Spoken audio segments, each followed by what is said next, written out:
pessoal, tudo bem com vocês? Voltamos com as gravações do FalaCast e estamos muito felizes com essa retomada que será imperdível. Inclusive, essa temporada é sobre mercado financeiro e vocês não podem perder.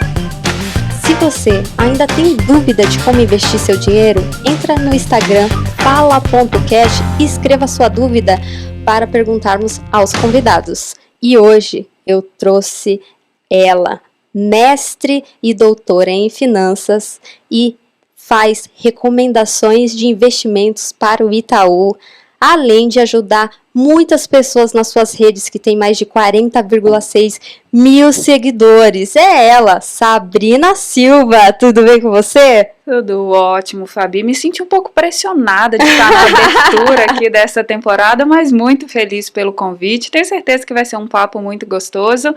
Falar de mercado financeiro é para todo mundo, então vamos lá, vamos passar esse tempo muito agradável juntas aqui. Eu que agradeço a sua disponibilidade, é uma pessoa extremamente ocupada, ficou em reunião o dia inteiro, mas está aqui e fico super feliz, muito obrigada novamente. E vamos lá, quem era Sabrina Silva antes de entrar no mercado financeiro?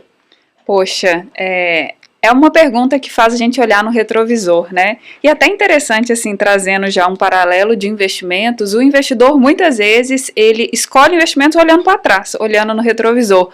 Mas trazendo um pouco de história, né? Quem era a Sabrina antes de entrar no mercado financeiro, se eu pudesse simplificar, eu diria que eu era um tanto quanto fodida, sabe? Não sei se podemos usar esses termos por aqui. Pode. Tá, então ótimo. Gosto de sinceridade. Eu falo nesse sentido, porque é o seguinte, pessoal. Eu tive uma ascensão na vida muito grande em termos financeiros, sabe? E eu sempre quis trabalhar com essa parte mais voltada para matemática. Durante muito tempo eu quis ser professora mesmo de matemática, mas eu também queria ser rica e eu falei, talvez essas duas coisas sejam difíceis de caminhar em conjunto, então acabei indo mais para o mercado financeiro. Mas é interessante assim, eu sou uma menina que nasceu no interior.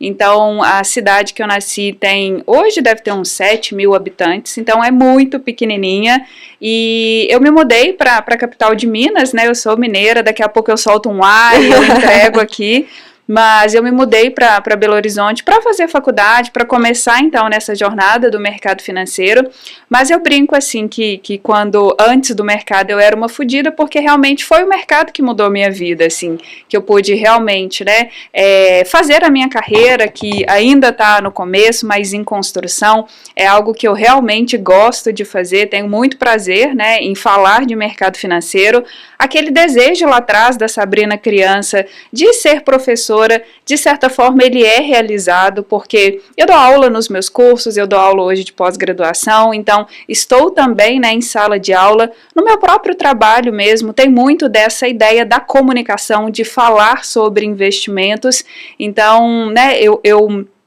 tive muito essa mudança, efetivamente, mas eu acho que eu escolhi a área certa, é uma área realmente que me dá muito prazer, e falar de mercado financeiro hoje é interessante para mim, porque eu sinto que eu estive do outro lado dessa história. E qual que é esse outro lado? Um lado que não imaginava o que o mercado financeiro dava de possibilidades, aquela pessoa que pensava assim, não, investimento não é para mim, ou é muito difícil, ou eu nunca vou ter dinheiro para isso. Então, uma série de mitos, né, que estão aí enraizados nos brasileiros, estavam na Sabrina de antes também, mas eu acho que é um pouco disso, assim, eu passei por uma transformação por meio da educação e por meio do mercado financeiro, e me sinto bastante realizada nesse momento.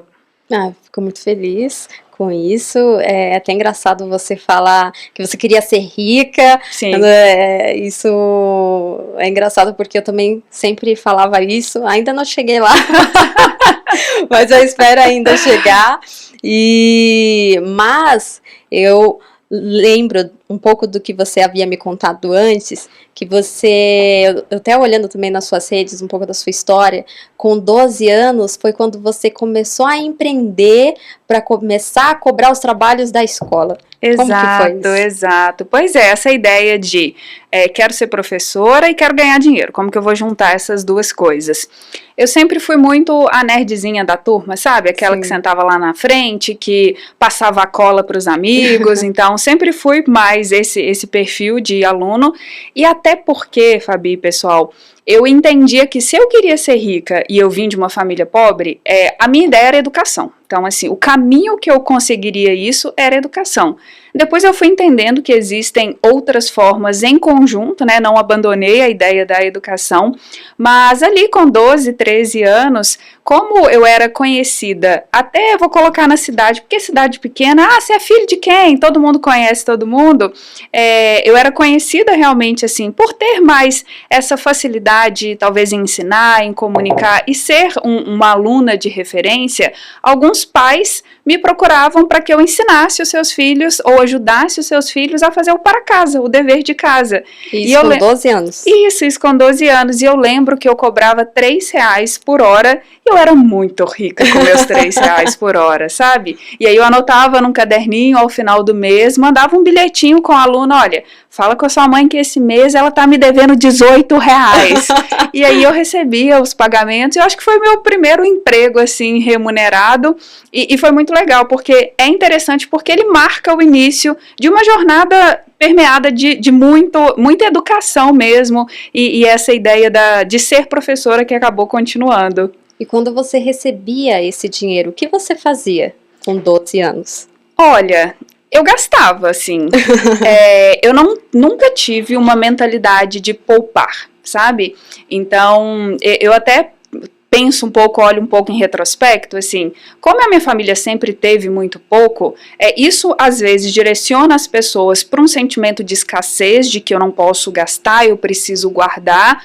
Para mim é a oportunidade de eu ter coisas que talvez eu não vou conseguir ou os meus pais não conseguirão me proporcionar. Então, em geral, eu gastava mesmo, sabe? Não me lembro efetivamente em que, mas eu lembro que eu não tinha essa cultura de guardar. Então, eu não lembro assim de, eu vou juntar por um tempo, né? Eu queria contar uma história bonita aqui, gente, de falar assim, não, todo mês eu guardava, porque no final do ano eu queria fazer tal coisa. Não, eu lembro que eu gastava porque eu nunca tinha dinheiro, mesmo trabalhando, sabe?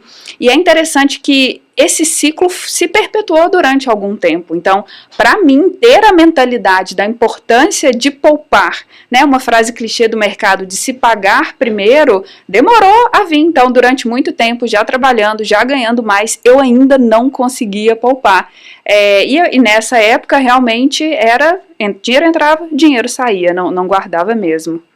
E falando sobre escola, educação, você acredita que se hoje o Brasil implementasse uma disciplina sobre educação financeira nas escolas, principalmente públicas, você acredita que daqui 2 anos como seria o cenário?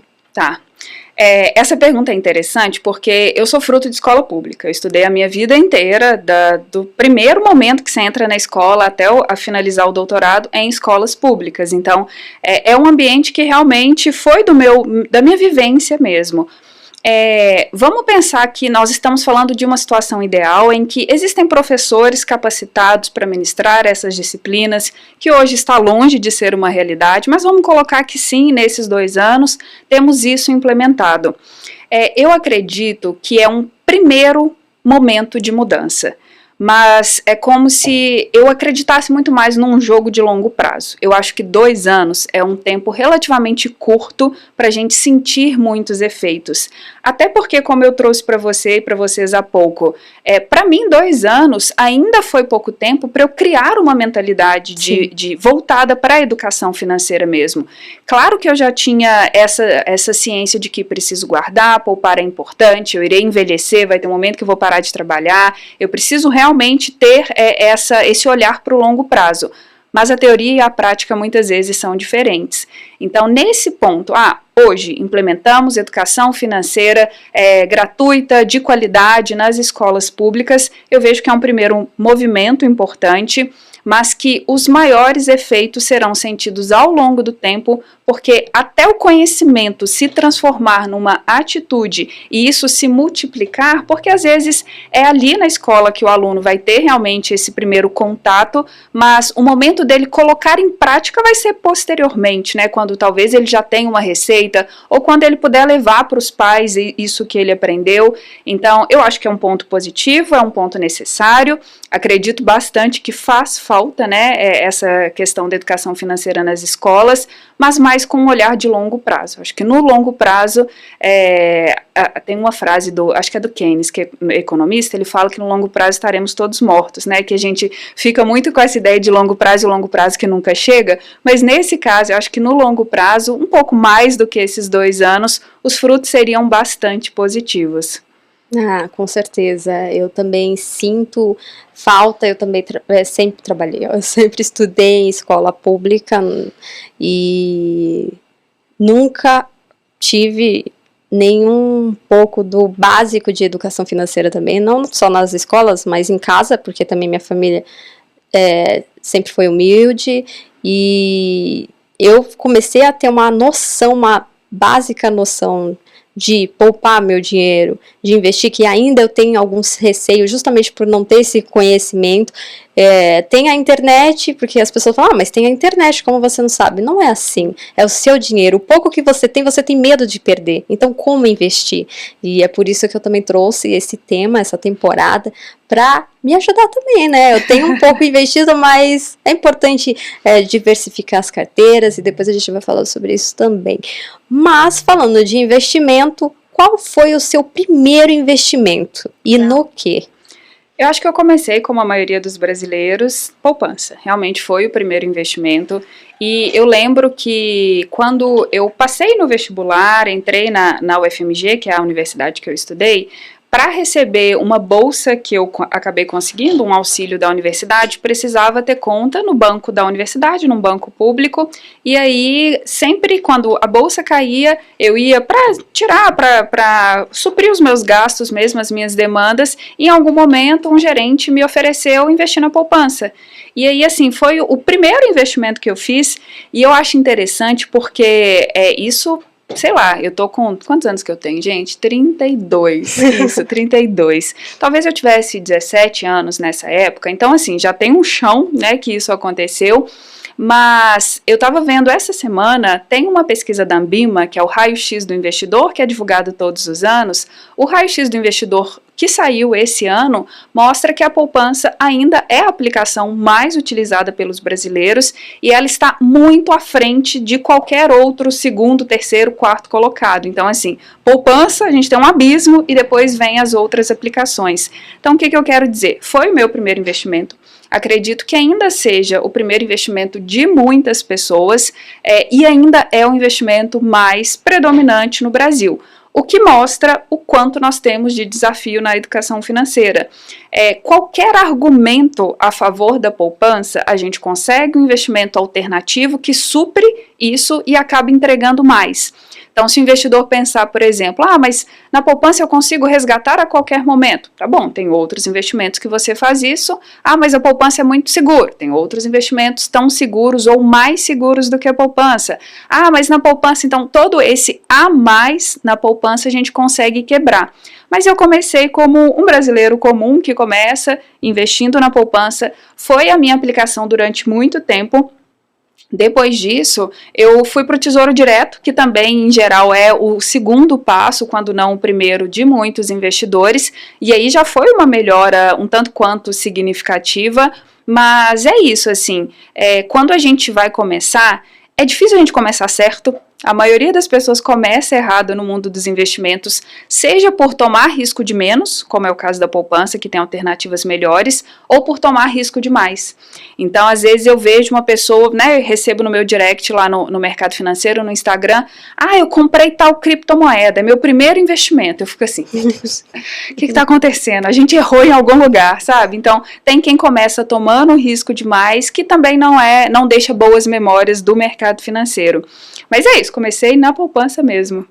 Você citou que o seu investimento de verdade, né, que não foi a poupança, foi Tesouro Direto. Para as pessoas que estão ouvindo e assistindo, você pode explicar um pouco como funciona essa aplicação? Claro.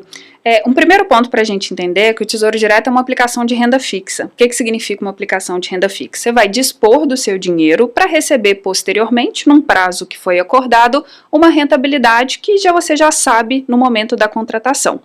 Essa rentabilidade pode ser uma taxa fechada, que é o que a gente chama de pré-fixado. Então, por exemplo, você pega o investimento e ele vai te falar, olha, eu vou te pagar 13% ao ano. Está combinado, é isso. Então, esse é o tesouro pré-fixado. Ele pode te falar assim, olha, Sabrina, eu vou te pagar a inflação, que a gente mede pelo IPCA, mais X%. Inflação mais 5% é uma segunda possibilidade, que é o Tesouro IPCA. E nós temos ainda o Tesouro Selic, que é o mais comum, que vai te pagar a nossa taxa básica de juros da economia, que é a taxa Selic. Então, basicamente, quando a gente fala no Tesouro, que é um investimento de renda fixa, eu estou dispondo do meu dinheiro em troca de uma rentabilidade num período contratado. E eu disponho desse dinheiro para quem? Para o governo federal. Então, o Tesouro, ele é um programa do governo federal mesmo, que vende, então, o que a gente chama de títulos públicos. Investir nada mais é do que fazer um acordo com alguém que está do outro lado. E esse alguém, no caso do Tesouro, é o governo federal. E às vezes quando a gente fala isso, Fabi, as pessoas pensam, mas eu não confio no governo, seja ele A, B, C ou bolinha, coração, qualquer governo que a gente esteja pensando. O Tesouro Direto é um dos programas mais seguros que a gente tem no mercado. Então, a gente tem inclusive, né, muitos investidores estrangeiros que aplicam nos próprios títulos do Tesouro. Então, por isso que eu falo que é uma porta de entrada interessante no mercado mesmo. Você acredita que é mais seguro, então, iniciar nessa aplicação do que até mesmo em empresas privadas como Apple e Samsung? Aqui a gente precisa fazer um recorte muito importante que é seguro para quem, tá? Porque assim, pessoal, quando a gente fala de segurança, em geral a gente está pensando na componente de risco e existem vários riscos de mercado. Então, por exemplo, se eu falo de um risco de mercado que é de flutuar, uma empresa como a Apple, ela flutua muito mais do que um título de renda fixa do Tesouro. Então, em termos de risco de mercado, o Tesouro certamente é muito mais seguro do que a Apple.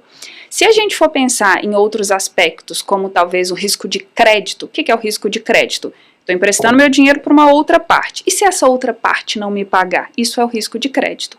Então, o risco de crédito, quando a gente pensa numa empresa muito grande, ele é bastante baixo. Então, o que eu quero dizer é, não dá para a gente colocar tudo no mesmo balaio e falar que esse daqui é melhor do que esse outro. E além disso, o que a gente tem que pensar é no perfil do investidor mesmo. Então, assim, a Apple, a Netflix, a Coca-Cola, a Disney, as maiores empresas do mundo, elas podem ser as mais maravilhosas, né, e com números lindos, mas elas oscilam porque é renda variável, é resultado de empresa que está ali ditando muitas vezes o ritmo dos preços. Se você é um investidor que não fica tranquilo com a possibilidade de ver o seu saldo no negativo, você não deveria ter essas empresas.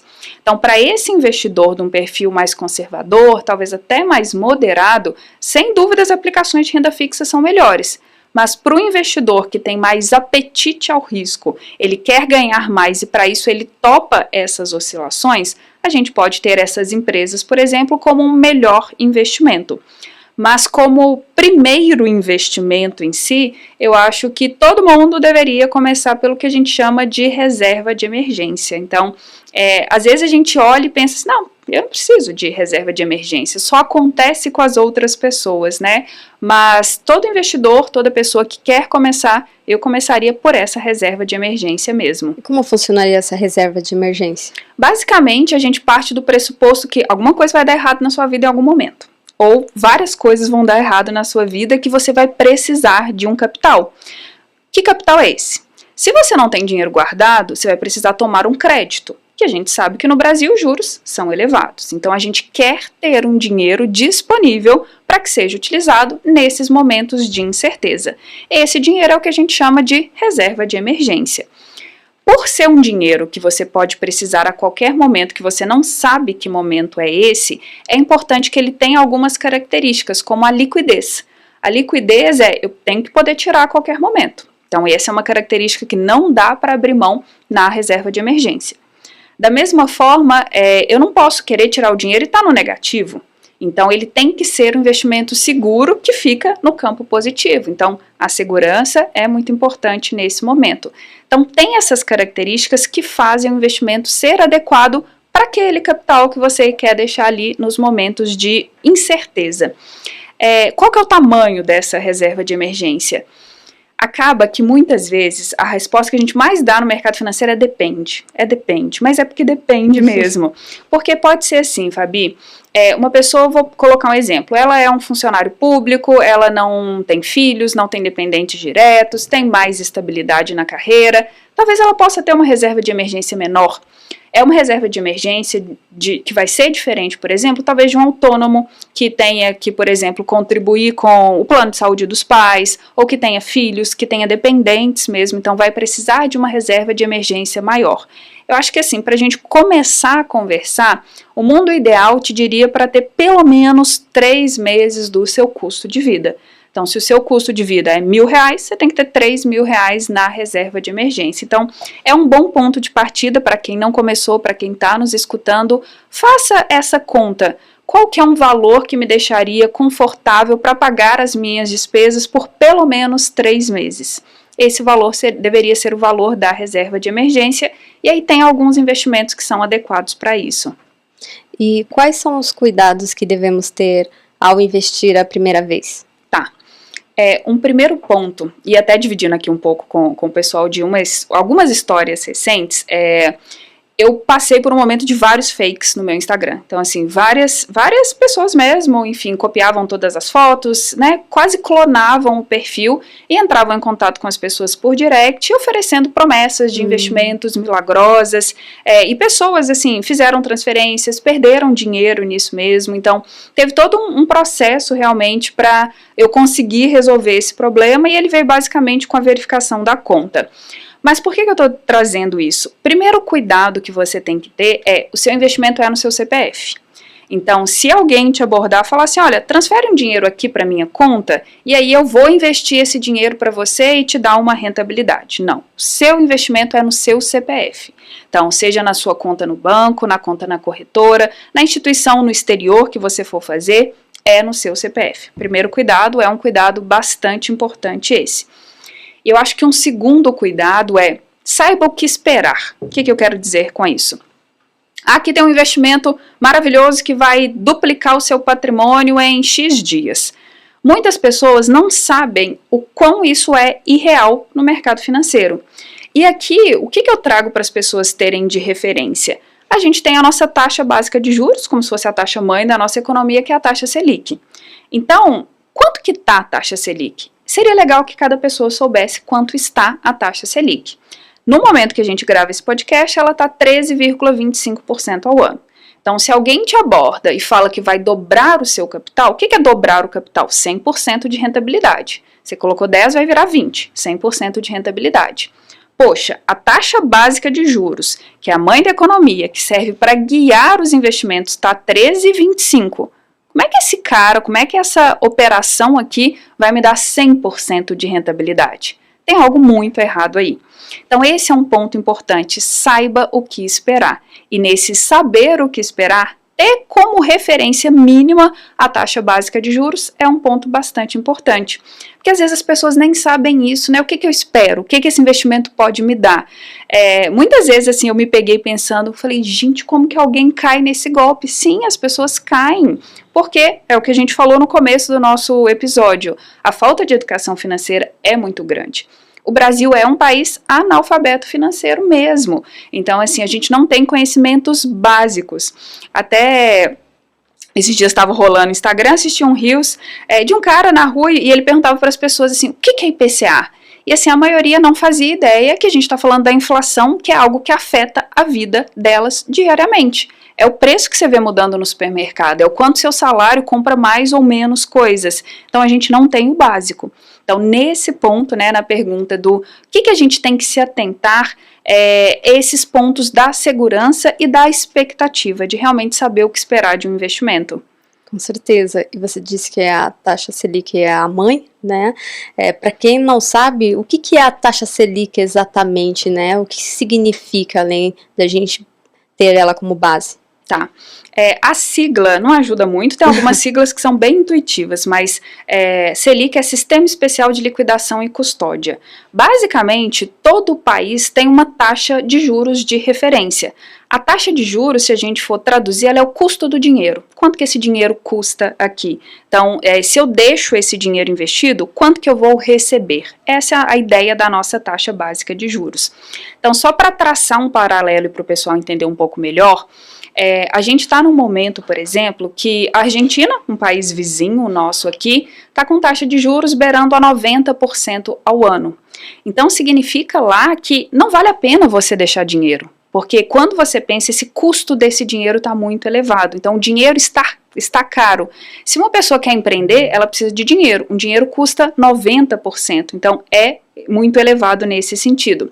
Se a gente olha, por exemplo, para os Estados Unidos, vamos por um exemplo de um país desenvolvido, agora eles estão num momento atípico, mas se a gente olha um pouquinho para o retrovisor, a taxa de juros lá ficava quase por volta de zero, então 1%. Então significa que o dinheiro é barato, então as pessoas conseguem empreender mais, isso gira muito mais a economia. Então a gente pode trazer a taxa Selic como uma taxa que ela tem a sua meta determinada pelo Banco Central, e esse Banco Central ele se reúne a cada 45 dias e ele tem o papel principal de manter a estabilidade da economia. O que é esse negócio, gente, manter a estabilidade da economia? Fazer com que seu dinheiro não perca valor ao longo do tempo. Então a taxa Selic, no fim das contas, ela serve como o custo do dinheiro e ela é utilizada efetivamente como instrumento para controlar a inflação, ou seja, para controlar que o seu dinheiro não se desvalorize. Via de regra, taxas de juros mais baixas fomentam o crescimento. Vamos pensar que você quer empreender, você precisa de crédito para isso. Você quer comprar uma franquia de alguma coisa, você quer abrir um próprio negócio, você viu que você precisa de 50 mil reais para começar e você não tem esse dinheiro. Você vai tomar um crédito. A taxa Selic é a taxa básica de juros. Então, os bancos a utilizam como referência também. Se a Selic está a 90% como na Argentina, o seu custo para pegar esses 50 mil vai ser altíssimo.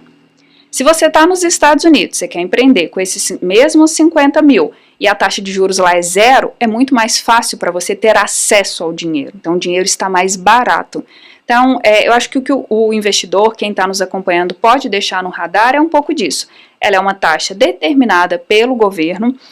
O foco principal é garantir a estabilidade econômica, né, por meio de uma oscilação controlada da inflação, né, que o nosso dinheiro não perca valor ao longo do tempo, e por ser a taxa mãe, como a gente estava comentando, ela guia tudo que vai acontecendo no mercado. Então, Selic está alta, significa que o seu financiamento imobiliário vai sair mais caro. Selic está baixa, você vai conseguir um empréstimo mais barato. Então, ela vai movimentando tudo que a gente tem no mercado mesmo. E como você avalia as condições econômicas atuais e o seu impacto no mercado financeiro? Poxa, a gente vem de um momento pós-pandemia ainda, né? Então, assim, apesar de estar ficando cada vez mais longe esse momento da pandemia, mas a economia ainda sente os efeitos.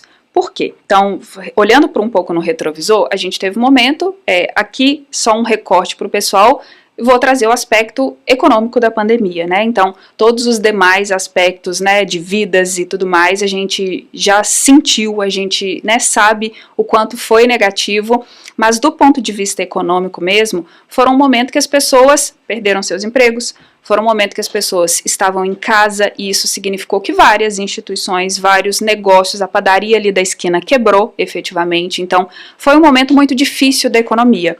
E aí até linka com o que a gente acabou de falar da taxa Selic. O que o governo precisou fazer nesse momento? Eu preciso colocar dinheiro na mão das pessoas. Eu preciso que o acesso ao crédito seja facilitado e barato. Então o que ele faz? Ele abaixa a taxa Selic. Então quando a gente olha de um aspecto macroeconômico, até pouco tempo atrás a gente vinha de um cenário de Selic muito baixa, justamente para fomentar essa economia que ficou travada pela pandemia. Beleza, vamos avançando, a gente vai chegando num momento de pós-pandemia. Todos nós que estávamos presos, que estávamos em lockdown, fomos ao mercado, começamos a consumir novamente, a retomar os empregos. Isso tem um aspecto certamente muito positivo, mas isso causa inflação. Todo mundo está comprando. Se está todo mundo comprando, o preço sobe. É a regra da oferta e da demanda do mercado. Então, o que aconteceu? O preço subiu.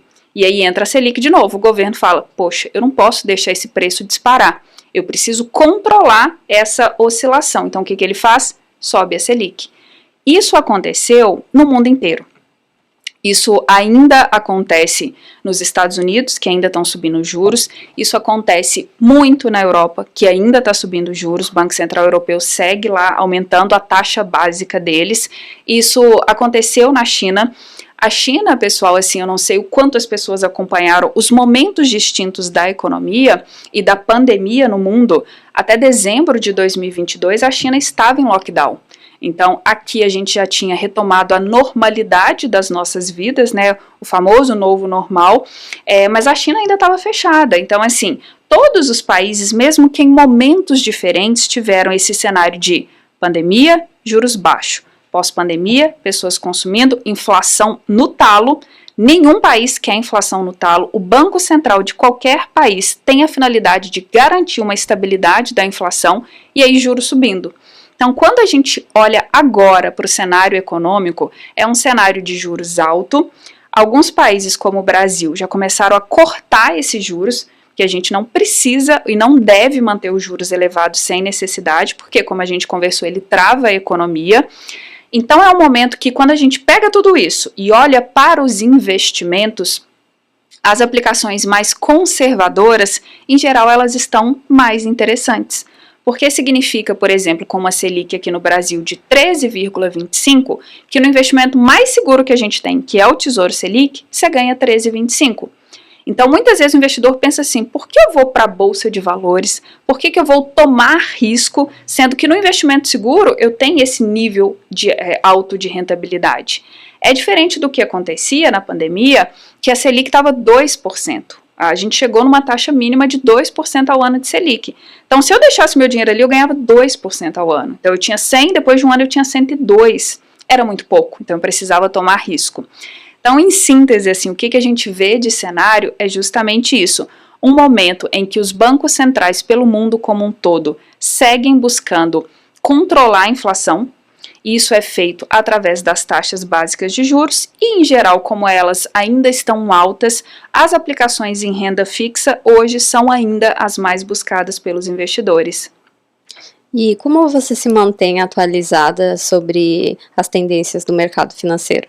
Esse é meu trabalho, então assim, é o que eu preciso fazer todos os dias. Então, para ilustrar para você, no Itaú, eu sou especialista em portfólio e recomendação e uma das minhas principais atribuições é todos os dias, às 9 da manhã, eu entro ao vivo junto com as pessoas do meu time para atualizar o time de especialistas em investimentos do Itaú, que tem um braço específico de investimentos que é o Ion, sobre o que está acontecendo no mercado.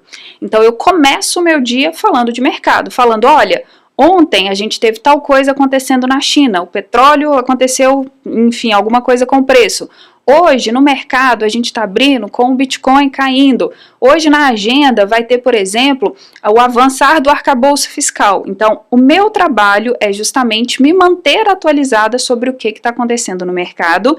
E mais importante do que isso, para que isso serve? Para a gente reverter em recomendação e boas decisões de investimentos. Quando a gente fala de fontes, né, a gente tem várias fontes para buscar essas informações. Então, basicamente, eu utilizo alguns portais de notícias. No próprio Itaú mesmo, a gente tem alguns portais pagos, né, que são, vou colocar exclusivos aqui, então, e esses portais, eles vão mandando para mim todos os dias, notícias, notícias, notícias. Então, eu recebo uma notícia que o presidente da China decidiu fazer tal coisa. Eu recebo uma notícia que um dirigente dos Estados Unidos comunicou que o estoque de petróleo lá está baixo. Então, eu vou compilando tudo isso, criando um cenário na minha cabeça, juntando as pecinhas do quebra-cabeça e tento traduzir isso realmente, olha, o que está acontecendo agora é isso. Trazendo para o investidor ou para quem está nos acompanhando, tá bom, Sabrina, você faz dessa forma, mas como que eu posso fazer, então, para acompanhar o mercado? Uma coisa que eu acho bastante relevante é, não acompanha demais, não. Por que eu falo isso, gente? Parece talvez um contrassenso. Porque o investidor, ele é muito emocional, muitas vezes, e ele é reativo a notícias. E a gente sabe que, em geral, as notícias são publicadas com títulos para serem os mais atrativos possíveis. Então, vou pegar um exemplo. Essa semana teve uma notícia falando o Ibovespa, que é o nosso principal índice da Bolsa de Valores, Ibovespa emenda a 12ª queda consecutiva, que é a maior desde 1970. Esse era o título de alguma notícia. O investidor, quando vê aquilo, ele fala, meu Deus, vou tirar meu dinheiro da Bolsa. Esse negócio não caía tanto desde 1970. Quando você olha e você vai entender no detalhe, essas 12 quedas representaram 5% de queda. Então, assim, o Ibovespa no ano, em 2023, segue positivo. Então, por que eu falo que o investidor ele tem que ter muito a mão leve quando ele vai acompanhar notícias? Porque se ele recebe notícia demais e ele não usa isso para o trabalho dele, que é diferente do meu, ele pode se tornar muito reativo a essas notícias e querer girar demais a carteira e querer acertar o time de mercado, e ele não vai conseguir fazer isso. Então, assim, é importante se manter atualizado. Eu gosto muito dos portais oficiais. Então, assim, quer saber de inflação? Quem divulga a inflação no Brasil? É o IBGE. Se você entrar no site do IBGE, por exemplo, tem lá uma série de detalhes sobre a série histórica de inflação, o que está acontecendo nas capitais, como que o índice é formado. Então, você consegue esse conhecimento na fonte. Aí eu quero saber o histórico da taxa Selic. É o Banco Central. Falei soltei um chegou o momento de provar que eu sou mineira. Então, é o Banco Central que divulga a Selic. Então, deixa eu ir no site do Banco Central e acompanhar diretamente na fonte, tá? E aí, trazendo mais uma recomendação nesse sentido, toda segunda-feira, às 8h25 da manhã, o Banco Central do Brasil divulga o que a gente chama de relatório Focus de Mercado. O relatório Focus, basicamente, é um compilado de expectativas das maiores instituições financeiras do Brasil, que traz para a gente expectativa para a Selic, que é os juros, para a inflação, que é o IPCA, para o câmbio, que é a relação entre real e dólar, e para o PIB. Esses 4, você tem 4 variáveis ali que já te direcionam muito do que está acontecendo. Eu estou olhando o PIB, então quanto que o Brasil está crescendo ou não. Eu estou olhando como é que estão as relações internacionais, como que está o cenário do exterior pelo dólar. Eu vejo a inflação, que é o custo do dinheiro, e eu vejo ainda os juros. Então, de forma simples, pelo relatório Focus, que é um relatório público, o investidor pode entrar lá, colocar o e-mail, assinar, recebe diretamente, gratuito no e-mail, toda segunda-feira, você já tem lá o que o mercado está olhando de principal. Então, mantenha-se atualizado, mas não fica atualizado demais, não, nesse sentido, para você não se tornar um investidor muito mais emocional do que racional. Isso é uma dica valiosa, porque principalmente para quem começou com investimento agora e não tem tanto conhecimento, ele tem muito medo. Medo de perder o dinheiro e medo por não ter tanto conhecimento, né? Não ter a experiência de entender que se ele surgiu uma notícia hoje, não significa que você vai perder seu dinheiro inteiro. Sim. Então, eu acredito que é exatamente o que você falou. Tem que tomar muito cuidado com o que você lê, com a informação que você recebe, justamente para você não ter essa preocupação e no final falar, então eu não vou investir em nada, porque eu vou ficar sempre pilhado, eu vou estar sempre na loucura. Então não é assim, né, que funciona. Sim. Deixa eu até ilustrar um ponto disso.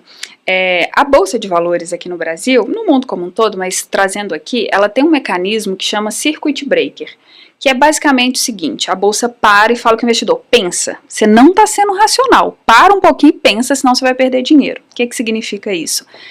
Tem alguns momentos, porque assim, gente, basicamente, o que faz uma ação cair? O mercado é oferta e demanda. Então, se tem um momento que está todo mundo vendendo, você está vendendo, eu estou vendendo, várias pessoas estão vendendo. Quem vai conseguir vender? Quem vende mais barato. Então, se está todo mundo vendendo, o preço vai caindo. Então, chega um momento que, por algum fato, as pessoas entram tanto nessa onda de eu vou vender, eu vou vender, eu vou vender, que um ativo começa a despencar.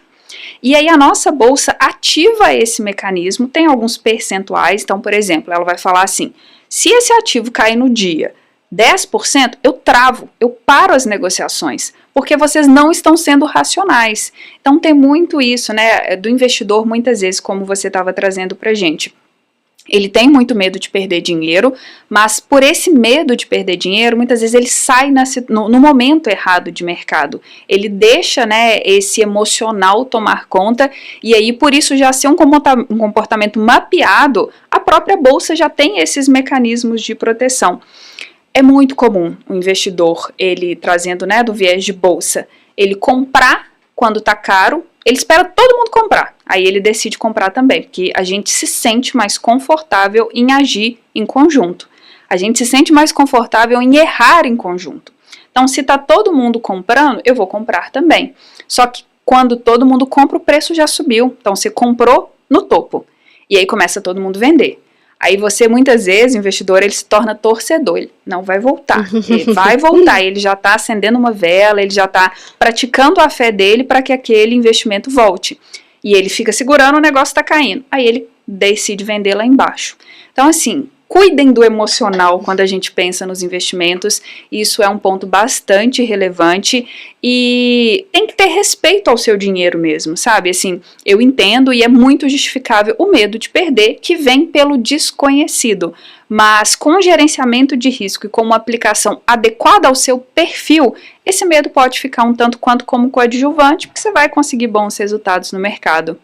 Perfeito, maravilha. Ó, segue essa dica, hein, pessoal. Sobre o que você havia, antes de levantar todos esses pontos, você disse que trabalha hoje no Itaú com recomendações financeiras, né? E eu queria entender como que surgiu essa entrada ali no Itaú para você trabalhar, né, atuando aí nessas recomendações para outros investidores. Legal. Eu comentei que desde criancinha eu sempre quis ser professora. Sim. E aí, por isso, eu fui investindo o máximo possível em educação, porque eu entendia que era o caminho para eu ser professora e para eu ficar rica, que eram as duas coisas. Então, eu fiz mestrado, fiz doutorado, e quando eu finalizei o doutorado, eu falei, agora estou pronta para realizar o meu maior sonho, que é ser professora universitária. E realizei isso, então passei no concurso público, estive como professora, né, na UFMG, que é onde eu fiz toda a minha formação, durante algum tempo, e aí eu pensei, poxa, não é aqui que eu vou ficar rica, e eu acho que eu posso ser professora de outras formas que não seja em um regime de dedicação exclusiva, que é um regime de concurso público que eu estava sujeita na universidade. Então foi um momento que eu falei, eu vou dar uma mudada aqui, vou buscar empreender, vou buscar outras coisas. Nesse momento, o mercado financeiro, meu Instagram já existia, então eu já começava com consultorias por lá, com a parte dos cursos também, numa época em que só era o presencial, então rodei muito lugar no Brasil, dando esses cursos mesmo de formação de investidores. Mas nesse meio do caminho eu recebi um convite para participar de um processo no Itaú, num projeto que foi um tanto quanto disruptivo, que foi o projeto do Ion, que é a ideia de vamos trazer realmente uma plataforma ou um serviço, um ecossistema de investimentos para a maior instituição financeira da América Latina, que é o Itaú. Então, juntou para mim esse desejo de sair do concurso público, e não foi um momento fácil, porque assim, eu construí tudo para chegar ali. E aí, quando você está ali, você fala, poxa, eu acho que não é isso mais. Então, assim, hoje, olhando para trás, eu me sinto até bastante feliz em ter tido essa coragem mesmo, sabe, de ter feito essa mudança. E aí eu entrei, então, no Itaú a partir desse momento em que o Ion, né, que é esse projeto, estava inaugurando em vários locais do Brasil, e eu entrei no Ion como especialista em investimentos na Praça de Belo Horizonte. O meu papel como especialista em investimentos era justamente gerir uma carteira mesmo, então eu tinha clientes, efetivamente clientes do Itaú, e o meu papel era justamente oferecer as melhores recomendações de investimentos para aquele cliente. Eu acabei entendendo que ali não era a melhor atuação que eu poderia ter. Então eu acabei mudando depois de um tempo de área para o Itaú para a área que eu estou hoje, que é a área de recomendação e realmente de visão de mercado, que é um pouco do que eu contei para vocês. Então o Itaú veio nesse momento de uma mudança de carreira, de sair de estritamente estar na academia, estar numa vida universitária, para buscar um pouco mais de experiência, de vida real mesmo, dentro do mercado financeiro. E para mim foi uma escolha bastante acertada. E para quem não sabe o que um especialista e um investidor de um faz? Tá. Então, você, por exemplo, tem uma conta numa instituição financeira, você tem ali o seu gerente de relacionamento, que é quem vai cuidar do seu cartão de crédito, de um consórcio, de um seguro, então de vários pontos ali relacionados à sua vida financeira, e você precisa também de alguém para te auxiliar especificamente no lido com o seu dinheiro, com a construção do seu patrimônio. A gente parte do pressuposto que as pessoas não entendem muito de investimentos, que elas não têm tempo para isso, que elas têm as próprias rotinas, né, os próprios trabalhos, e que elas precisam de um especialista. A ideia de um especialista em investimentos é uma ideia de um planejamento financeiro. Então eu vou entender você, o seu momento, o quanto você paga de imposto, eu vou entender se você está preocupado com o aspecto de sucessão, eu vou entender o quanto você pode guardar por mês. Então, a ideia de um especialista em investimentos é olhar efetivamente para o cliente e propor a melhor recomendação com base na realidade daquele cliente. É claro que quando a gente fala numa instituição gigantesca como o Itaú, nem todo cliente ele vai conseguir ter um especialista só para ele, né? Então, nem todo cliente tem esse parzinho aí, de certa forma. Então, a gente tem um time também, que é o meu time, que monta as recomendações gerais para o banco. Então, qualquer investidor ou qualquer cliente do Itaú tem acesso a uma recomendação de investimentos. Essa recomendação hoje, ela é diferenciada por perfil. Então, eu tenho uma recomendação por perfil conservador. Essa recomendação é basicamente uma pizza que eu falo assim, olha, pega o seu dinheiro é essa pizza, você vai colocar 3 fatias dessa pizza atrelada à inflação, você vai colocar 2 fatias dessa pizza no exterior, você vai colocar uma fatia dessa pizza na Bolsa Brasileira. Então, é uma divisão mesmo das classes de ativos. Então, uma alocação, né, e o meu papel como especialista em recomendação é começar lá no topo do funil, que é o que está acontecendo no mundo, o que está acontecendo no Brasil, cenário, e reverter isso numa recomendação de investimento. A recomendação na ponta é te falar o produto especificamente que você vai alocar. Então, eu vou te falar, você vai alocar no fundo A, você vai comprar as ações B, C e D. Então, geralmente, né, chegar nesse fundo do funil mesmo. Então, o trabalho de um especialista, quando é ali no 1 a 1 com o cliente, é justamente isso, esse processo de planejamento financeiro. E o meu trabalho, especificamente, que não atendo clientes 1 a 1 diretamente, é montar essa recomendação geral do banco. Entendi. E hoje, quais são suas opiniões para a tecnologia como inteligência artificial para o mercado financeiro? Eu estou apaixonada assim, com a inteligência artificial, a gente já utiliza no nosso trabalho. A gente estava conversando recentemente sobre os pontos benéficos e os pontos de ônus, né, de ter essas tecnologias à disposição. Eu entendo assim que da mesma forma que nos anos 2000 a gente teve o boom da internet, a gente está num momento bastante disruptivo para todos os segmentos e o mercado financeiro é um desses segmentos. Uma coisa muito importante é que a gente precisa ganhar escala, né? E ganhar escala com a inteligência artificial é um ponto que é muito facilitado. Então, se antes eu demorava X horas para fazer um determinado processo, uma determinada recomendação, um trabalho muitas vezes que não estava automatizado, com a inteligência artificial eu consigo reduzir o meu tempo e alcançar, por consequência, mais pessoas. Então, eu já uso na minha rotina, é sempre importante ter o crivo do humano ali, né, de entender, eu fiz uma solicitação, por exemplo, para qualquer uma das inteligências artificiais, seja o Bard do Google, seja o ChatGPT da Microsoft, eu fiz um pedido, mas no fim das contas, o que ele saiu e o que eu coloco de Sabrina ali, dos meus inputs, da experiência, do lido com o cliente, para usar aquilo ali da melhor maneira possível. Então, assim, eu tenho uma visão bastante positiva, bastante, nesse momento, disruptiva mesmo, de que a gente está num momento importante para isso e que as pessoas deveriam ter esse olhar como um aliado mesmo. Eu sei que muitas vezes vem, mas a gente vai ser substituído. Eu acredito muito no uso em conjunto mesmo, de um bom profissional que tem esse crivo, essa experiência, esse lido com o humano, porque como a gente está falando, muitas vezes é comportamento, não é só o racional que determina os investimentos, né? Então, acho que as duas, né, o humano mais a inteligência artificial em conjunto, alavancam muito os resultados no mercado financeiro. E nesse ponto, a máquina, ela não consegue raciocinar, né? O humano, sim. Então, eu acho que vai facilitar muito o trabalho num todo. Sim. E é o que você disse.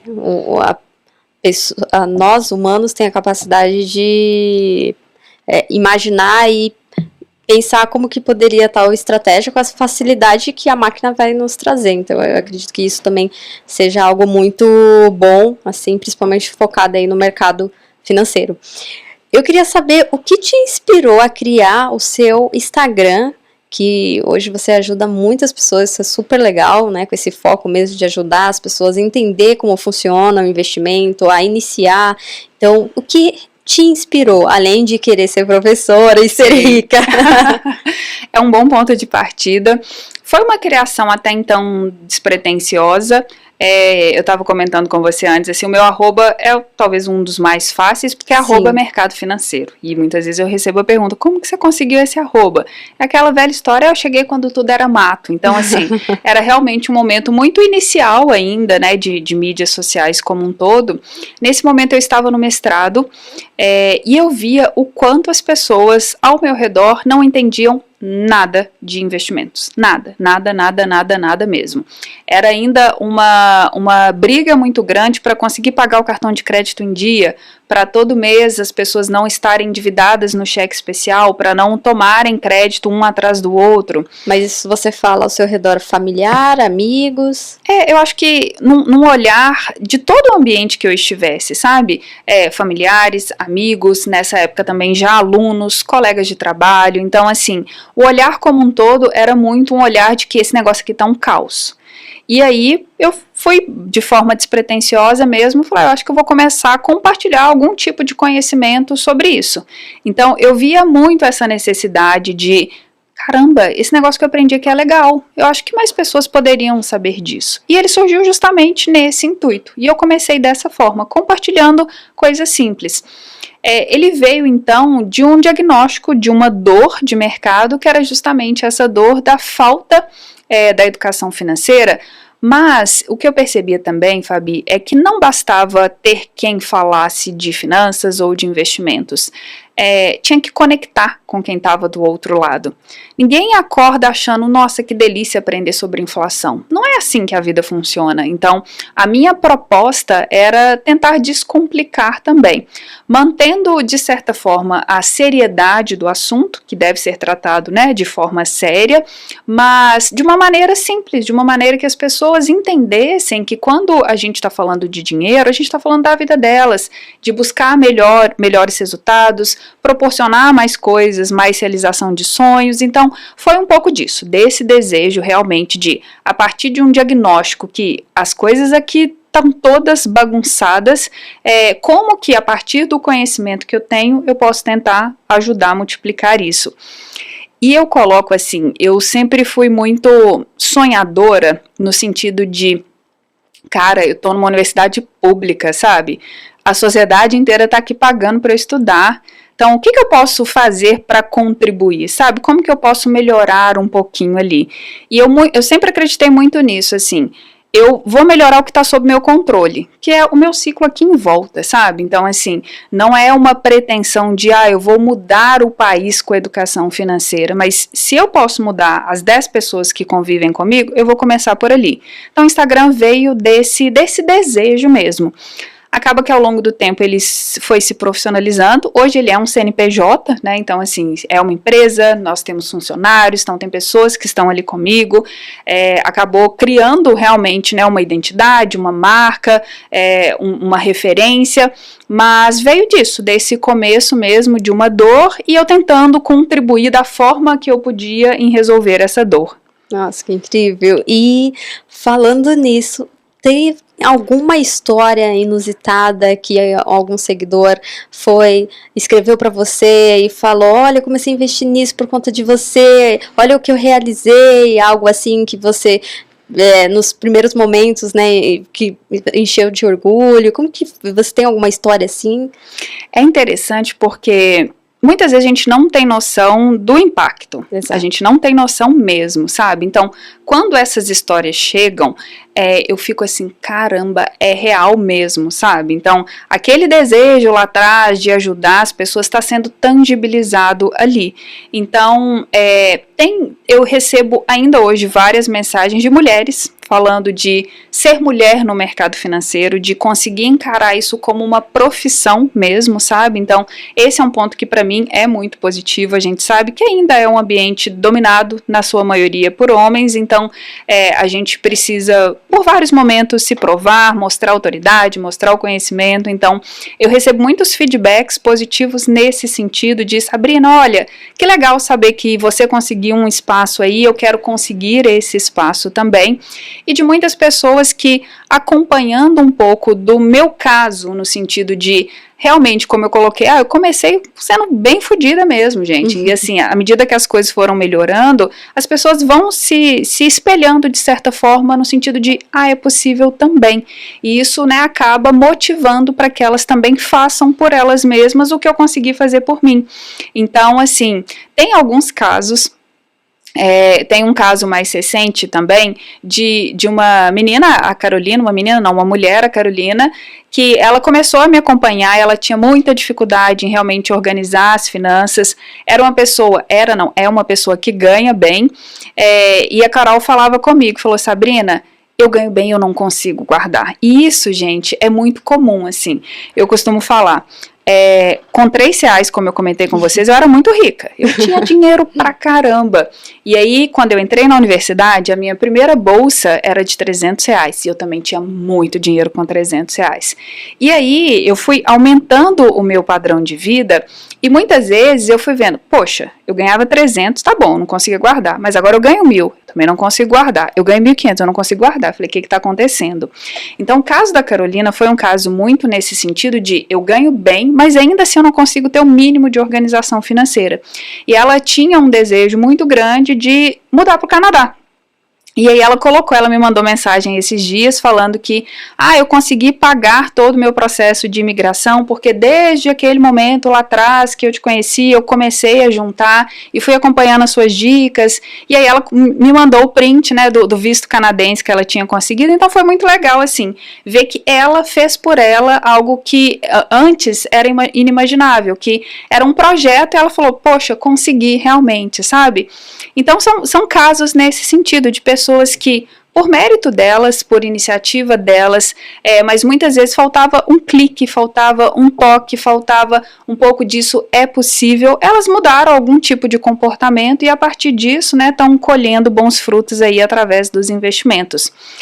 Mas é sempre, gente, um jogo de longo prazo, tá? Então, assim, eu sou muito pé no chão nesse sentido de a sua mudança, né? É claro que você vai sentir de imediato. Se em 3 meses você está guardando dinheiro, você estará melhor do que se você não estivesse guardando. Mas é preciso, né, ao longo dos investimentos, ao longo dessa jornada, saber que investir é uma atividade que você começa e nunca tem fim. Então, todo investidor, ele começa a investir e ele nunca vai parar de investir. Então, não é aquela coisa de, eu vou começar a malhar aqui, que hora que eu tiver com o shape perfeito, eu paro. Não, você vai precisar investir. Vicia. Exato, você começa a ver, tá dando dinheiro. Tá dando, exato, tá crescendo. Então, eu acredito muito nisso, assim, desse poder realmente que os investimentos têm, e que boas decisões financeiras têm de mudar a vida das pessoas. Foi comigo, foi com casos que eu recebo. Então, vale a pena realmente, né, aprender e se dedicar um pouco mais ao mercado. Maravilha. E para finalizar, infelizmente, ela está dando aula não só para vocês, mas para mim também. Eu queria saber se você tem alguma frase ou dicas para deixar para as pessoas que vão ouvir e assistir você. Bom, dicas, eu coloco que, assim, tenho certeza que teremos várias pessoas nos acompanhando, né, ao longo do tempo aí que esse podcast vai estar no ar. Independente de quem está aí do outro lado, investir é para você. Então, assim, assuma isso. Fala essa frase, investir é para mim, você pode investir.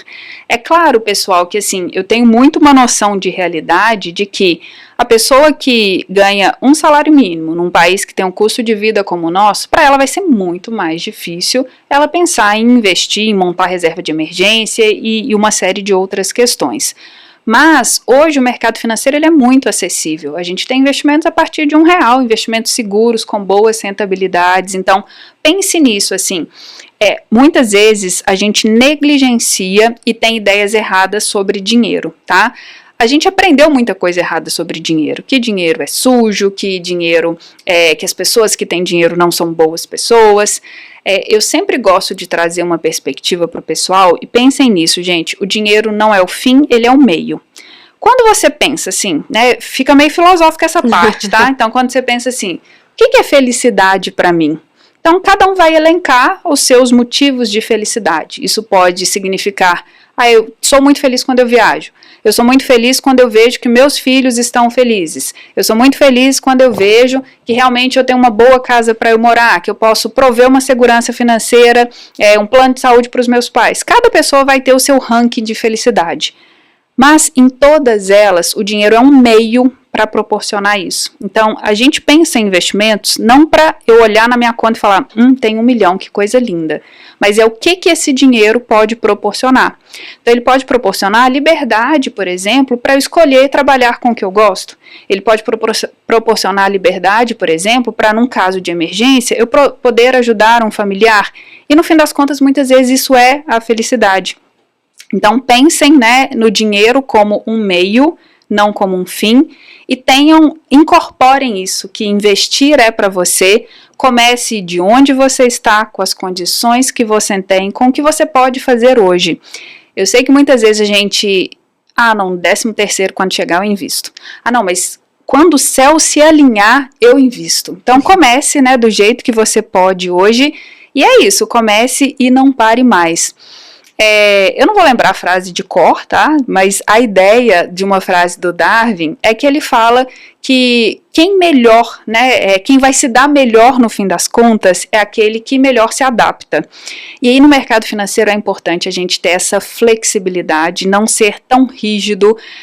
O cenário vai mudar, a gente vai passar por várias coisas ainda, vários momentos de incerteza, mas se você está ali sempre investindo, sempre se posicionando no mercado, não precisa tentar adivinhar qual é a ação da vez, qual o melhor investimento para agora. Se você está sempre se adaptando e atento ao que está acontecendo, você vai chegar lá, onde quer que seja o seu lar. Cada um vai ter o seu lar, efetivamente, mas o dinheiro é isso, ele é um meio para proporcionar que a gente consiga realizar os objetivos. Maravilha, perfeito. De toda essa aula, essa dica e essa frase maravilhosa que ela deixou, eu também falo um pedacinho da minha, que realmente no começo vai ser muito difícil, vai parecer impossível, você vai falar, não, mas eu vou gastar um pouquinho aqui, amanhã eu recompenso, no próximo mês, mas nem que seja R$20, R$10, comece a poupar o seu dinheiro. Não posso investir agora porque eu não tenho tanto conhecimento, guarde, ou que seja na poupança, ou então nos bancos que vocês têm um digital, por exemplo, que não tem um juros tão alto, e comece a deixar ali, porque sempre nas nossas vidas acontecem imprevistos. Sim. Alguém pode ficar doente, você mesmo pode ficar doente, e muitas vezes falta o dinheiro para comprar o remédio. Então pense nisso. Se você começar a guardar nem que seja R$10 hoje, mês que vem você guarda mais 10 e daqui 3 meses, se acontecer um imprevisto, pode ter certeza que você vai conseguir comprar, mesmo que seja pouco, mas isso já vai ajudar e você vai ver a importância de começar a poupar mais e mais. Deixa eu falar um cadinho? Claro! Momento Mineira 2, a gente fala cadim, né? A ideia aqui, gente, quando a gente pensa em guardar, o primeiro ponto que vem é você abrindo mão. E ninguém quer abrir mão. A gente incorpora a dor desse momento, sabe? Eu vou abrir mão disso, mas eu trabalho tanto, eu mereço tanto. Pense o seguinte, você está guardando para quem? É você mesmo que está colhendo. Então, eu falo que investir é se presentear. No fim das contas, você está guardando. Ali no momento 2, quando você for utilizar, é você que vai estar colhendo. Então, assim, não pense no sentido de que eu estou abrindo mão de algo porque fica muito mais doloroso. É realmente, eu estou colocando isso aqui agora para a Sabrina do futuro. Estou dando um presente para a Sabrina ali do futuro. E ela vai colher realmente o que ela tiver plantado. E essa ideia do longo prazo que a gente trouxe, pessoal, hoje é o longo prazo de 5 anos atrás. Então, assim, a gente está no longo prazo, o longo prazo chega. Então, qual que é a história que você quer contar, estar contando sua mesmo daqui 5 anos? Daqui 3 anos, daqui 6 meses. Essa história, ela vai sendo construída a partir de hoje. Então, pensem nisso. É cada um de vocês no futuro, é para vocês mesmo. Então, não precisa sentir dor. Eu sei que é um processo, como você trouxe, o começo é bastante difícil, mas pense nisso, né? Qual que é a história que você vai querer contar no Natal para os seus familiares ou no momento 2 ali? É a história que você tiver construído. Então, isso ajuda nesse processo. Muito obrigada, Sabrina. Muito obrigada, pessoal. Prazer estar aqui. Obrigada.